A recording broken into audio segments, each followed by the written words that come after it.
Basically, I was dying slowly from fentanyl abuse. On the floor of that sober living house, I cried out to God.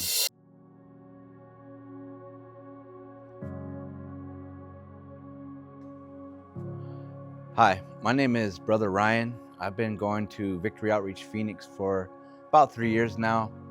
Before I came to Victory Outreach, I was really lost. I was addicted to heroin and meth and turned into fentanyl for basically my whole life. 20 plus years, I've just been struggling back and forth through prison systems and rehabs and detoxes and everything in between. And it wasn't until my wife began to pray for me that things began to change in my life. I wasn't living with her at the time.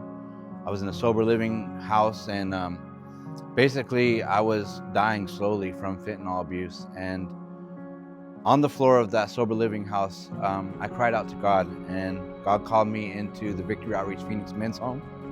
I went to the home, and when I got there, I didn't expect anything to be any different. I just thought it was going to be another place, another check mark to say that I did this and it didn't work. And very shortly, I realized that that was not the case, and that God was absolutely in that home. And He changed everything about me. He restored not only my life, but my sanity. He took the addiction spirit right out of my body, and He restored my family. What I thought was lost and broken was absolutely given back to me 100-fold. And I just can't tell you enough that the promises of God are true, not just for myself, but for everybody in this room, everybody in this church, everybody that calls upon the name of Jesus. He hears those cries, He hears those pleas, and He is willing and ready to change your life at any moment.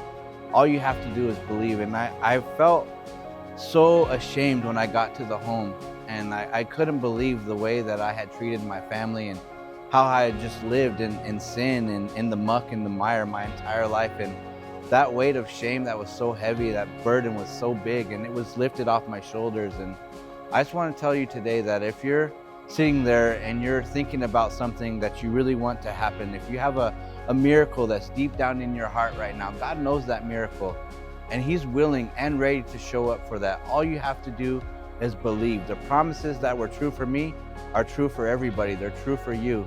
I'm part of the Believers Club here in this church, and I hope that you are too. If you're wanting a miracle to happen, come to the altar, get saved, cry out to God, and expect that miracle to happen. God is in the life-changing business, and there's nothing impossible for Him. Thank you.